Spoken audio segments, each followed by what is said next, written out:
Rain poured heavily, drenching the narrow streets as if the sky itself shared her grief. Alina clutched the thin, worn blanket tighter around the tiny bundle in her arms. The baby stirred, letting out a soft whimper, her small face scrunching against the cold. Alina bent down, shielding her daughter's face from the rain with her trembling hands. Her heart pounded painfully, and her breath came out in shallow bursts. Every step she took felt like walking away from herself. She had reached the end of the alley, the place where the old bus station stood, silent and almost deserted at this hour. The last bus had left an hour ago, and the flickering streetlight threw long, lonely shadows across the wet pavement. She stopped there, staring at the dim glow of the convenience store across the road. She had no money left. Her clothes were soaked, her shoes torn, and her stomach empty. The last bit of bread she'd eaten was yesterday morning, but none of that mattered now. All she could think about was the fragile child in her arms, the tiny heartbeat she felt against her chest. Her baby. Tears mingled with the rain as she brushed a lock of damp hair away from her face. "I'm sorry," she whispered, her voice breaking. "Mama tried. I really did." The baby blinked, her eyes a deep brown that mirrored Alina's own, and gave a faint sigh before falling back asleep. The sight of that innocent little face tore through her heart. She pressed her lips to her daughter's forehead, the warmth of her skin anchoring her to a reality she didn't want to face. Alina had been alone since the day she'd found out she was pregnant. Her parents had thrown her out the same night she told them.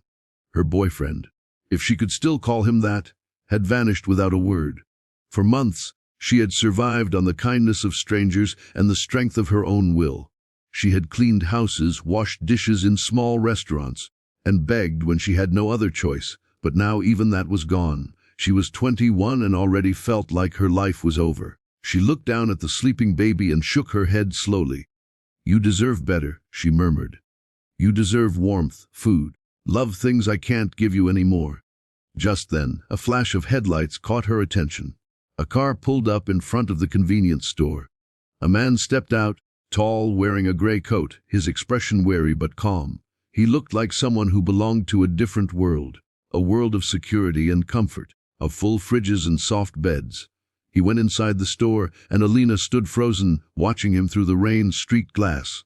He was speaking to the cashier, probably just buying milk or bread for his family. Family. The word stabbed at her chest.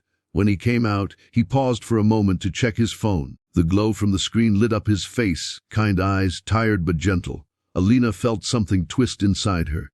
Something told her this man wasn't cruel, wasn't indifferent. Maybe it was foolish, but in that instant, she saw him as her baby's only chance. Her breath caught as she took a hesitant step forward. Her body shook from cold and fear, but she forced herself to keep moving. She crossed the road, clutching the baby close, until she stood a few feet away from him. He looked up when he heard her footsteps. "Sir," she said softly, barely audible over the rain. He frowned, confused. "Are you all right?" he asked. His voice was deep, calm. Alina shook her head, rainwater dripping from her hair. "Please, I need your help." He glanced around, uncertain. "Do you need a doctor? Or—" She interrupted him, her voice trembling. "I can't take care of her." She lifted the blanket slightly, revealing the baby's small face. "Please, please take her." He stared at her, stunned. "What?" Alina's tears fell freely now. "She's just a baby. She's so good she never cries much. But I have nothing left. No home, no food, no one. I can't let her die with me." The man's eyes widened. "You can't just give me your child," he said, his tone soft but firm. "There must be someone you know. Family." "I have no one," she whispered. "Please, you look like someone who can care for her. I've seen you before, around here, with a little boy. I know you're a good man." He hesitated. He was indeed a single father, raising his 6-year-old son alone after losing his wife 2 years ago. Life hadn't been easy for him either, but he'd managed. He didn't know how this young woman knew him, but something in her eyes, a raw, desperate honesty, stirred a memory of his own late wife. He looked down at the baby. Her tiny fingers peeked out from the blanket, curling as if reaching for something unseen. "What's her name?" he asked quietly. "Lina," Alina said, her voice cracking. "After me." He swallowed hard. "Alina, you can't do this. You'll regret it." "I already regret everything," she said softly. "But if you take her, at least I'll know she's safe. That's all I want." Thunder rumbled in the distance, and for a long moment neither spoke. The baby stirred again, letting out a faint cry. The man, Ethan, reached out instinctively, his hands gentle as he brushed the blanket from the baby's face. She stopped crying at once. Alina let out a broken sob, half relief, half agony. Ethan looked at the young mother, her sunken cheeks, her trembling lips, her eyes shining with love and despair, and realized she had already made up her mind. He shook his head, struggling for words. "I don't even know your name," he said quietly. "You don't have to," she whispered. "Just promise me she'll be loved." His throat tightened. "I promise." For a second, time seemed to stop.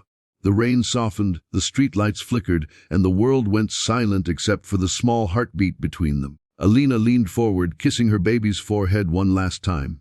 "Be good, my love," she whispered. "Mama loves you, always." She placed the baby gently into Ethan's arms. Her hands lingered for a moment before pulling away, as if her soul resisted letting go. Then she turned and began to walk into the rain, her figure fading into the darkness. Ethan called out, "Wait!" but she didn't turn back. He stood there for a long time, the baby pressed against his chest, watching the shadow of the woman disappear. A chill ran through him, not from the rain, but from the weight of what had just happened. He looked down at the tiny girl sleeping peacefully in his arms, unaware that her life had just changed forever. "Lina," he murmured, testing the name. She stirred, and a small hand brushed his chin. Something inside him softened. Maybe fate had brought her to him for a reason. Maybe this was how healing began. Not through forgetting, but through love given where it's needed most. He looked down the empty street one last time, but the woman was gone. Only the sound of rain remained, whispering through the night like a secret too heavy to speak.